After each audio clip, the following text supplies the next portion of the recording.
अस्सलाम वालेकुम friends, welcome back to Top Smarties. Drama serial Naqab, जिसमें ईमान को तैमूर भाई का रवैया अजीब लगने लगा। तैमूर भाई की बढ़ती हुई ईमान की तरफ नज़दीकियां ईमान को बुरी लगने लगी हैं, क्योंकि वो तो भाई समझती है, लेकिन तैमूर भाई तो कुछ और ही समझ बैठे हैं। तभी तो उसे बार बार बहाने बहाने से टच करना, उसके करीब आना, ईमान को यह सब कुछ ज़रा अच्छा नहीं लग रहा। तभी तो वो खामोश कर गई है कि बताए भी तो किसे बताए, आहत तो पहले ही उससे नाराज है। ऐसे में जब सुबह अब यूनिवर्सिटी जाने का वक्त आया तो तैमूर भाई सबके सामने ईमान को खुद ही कह देते हैं, चलो यूनिवर्सिटी का टाइम हो गया, मैं तुम्हें ले चलता हूँ। ईमान सबके सामने इनकार ना कर पाई और तैमूर भाई के साथ आ गई, जो कि उसे गाड़ियों के शोरूम पर ले आए और यहाँ पर उसके लिए गाड़ी पसंद करते हुए कहने लगे, अब तुम्हें यूनिवर्सिटी आने जाने में मसला नहीं होगा, तुम्हारी अपनी गाड़ी है, सिर्फ ड्राइविंग सीख लो और इंडिपेंडेंट हो तुम। तो यहाँ पर अब तो ईमान के सारे खौफ सच में बदलने लगे कि क्यों मुझे इतना महंगा तोहफा देंगे। जाहिर सी बात है, इतना महंगा तोहफा देने के बाद कोई ना कोई डिमांड तो ज़रूर करेंगे और इज्जत की डिमांड करेंगे। अब यहाँ पर ईमान डर जाती है, वो ये सब कुछ अफोर्ड नहीं कर सकती, इसलिए कहने लगी, आपने तो कहा था मुझे करीम भाई छोड़ा करेंगे, ले जाया करेंगे। तो यहाँ पर अब तैमूर कहने लगा, तुम्हें तो करीम भाई की भला क्या ज़रूरत है जब मैं तुम्हें तोहफा दे रहा हूँ। तो ईमान भी पूछ देती है, आप भला मुझे इतना महंगा तोहफा क्यों देना चाहते हैं। तो तैमूर भाई कहने लगे, क्योंकि मुझे लगता है कि मुझ पर तुम्हारा ज़्यादा हक है, इसलिए बस इस हक को इस्तेमाल कर रहा हूँ और कुछ भी नहीं। ईमान तो खौफजदा हो जाती है और गाड़ी लेने से इनकार कर देती है, लेकिन तैमूर भाई अपने बढ़ते कदम नहीं रोक पाएंगे और ईमान डर के मारे किसी को तैमूर भाई के बारे में नहीं बता पाए कि इस तरह से ईमान की ज़िंदगी अब बहुत ही मुश्किल हो जाएगी। दूसरी तरफ ज़ारा के ससुर ज़ारा की हमायत में बोलने लगे कि वो बहुत डिस्टर्ब है अपने भाई की वजह से, जो कि उसको बताए बगैर यहाँ से चला गया।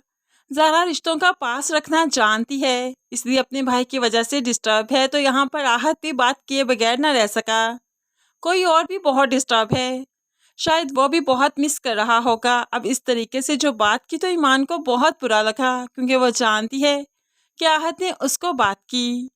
अब यहाँ पर तैमूर की माँ भी समझ जाती है कि ये ईमान को बात कर रहा है, इसलिए तो अकेले में उसे समझाने लगी कि ईमान को इस तरह से टॉर्चर मत किया करो, बहुत अच्छी लड़की है वो। तो यहाँ पर आहत भी कह देता है, पता नहीं क्या जादू किया उसने मुझ पर कि मैं उसे टॉर्चर किए बगैर रहता ही नहीं, उसे बात किए बगैर रहता ही नहीं, मेरा झुकाव उसकी तरफ ही रहता है। तो यहाँ पर अब तैमूर की माँ कहने लगी, तुम पागल हो गए हो, उसका ऐसा कोई टेंशन नहीं, वो क्यों जादू करेगी भला तुम पर। अब यहाँ पर तैमूर की माँ क्या जाने कि उसका बेटा खुद प्यार मोहब्बत के जाल में फंस चुका है। दूसरी तरफ आहत के वालिद जो इस्लामाबाद वापस चले गए थे, लेकिन अपनी फैमिली से कांटेक्ट में नहीं हैं, शायद वो इनसे काफ़ी नाराज़ हैं, इसलिए इनसे कांटेक्ट करना ही नहीं चाहती और फैमिली काफ़ी परेशान है कि पता नहीं उनके साथ कुछ गलत ना हो गया हो, वो हमसे भला राब्ता क्यों नहीं कर रहे, और इस तरह नाराज़गी के आलम में ही यहाँ से चले गए। ऐसे में बीवी तो बेहोश होकर शायद गिर ही जाएगी, तभी तो उसके लिए पानी का गिलास लाया गया, उसे होश में लाया गया। लेकिन यहाँ पर आहत की वालदा काफ़ी परेशान हैं। एक तरफ तो लैला जो कि अपना घर नहीं बसा पा रही और बिलाल भी यहाँ से चला गया, दूसरी तरफ अब यहाँ पर उसका अपना शोहर भी यहाँ से नाराज़ होकर चला गया। तभी तो आहत की वालदा काफ़ी परेशान हो जाती है, करे तो करे क्या।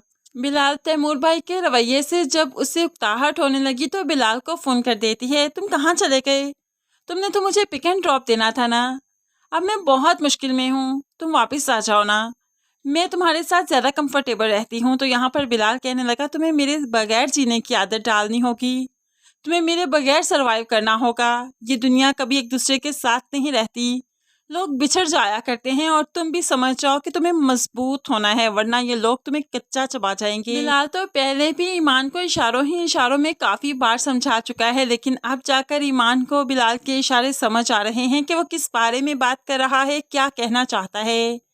इसलिए ईमान थोड़ा मुहतात हो जाएगी, थोड़ी सी संजीदा हो जाएगी, लेकिन तैमूर भाई उसका पीछा नहीं छोड़ेंगे।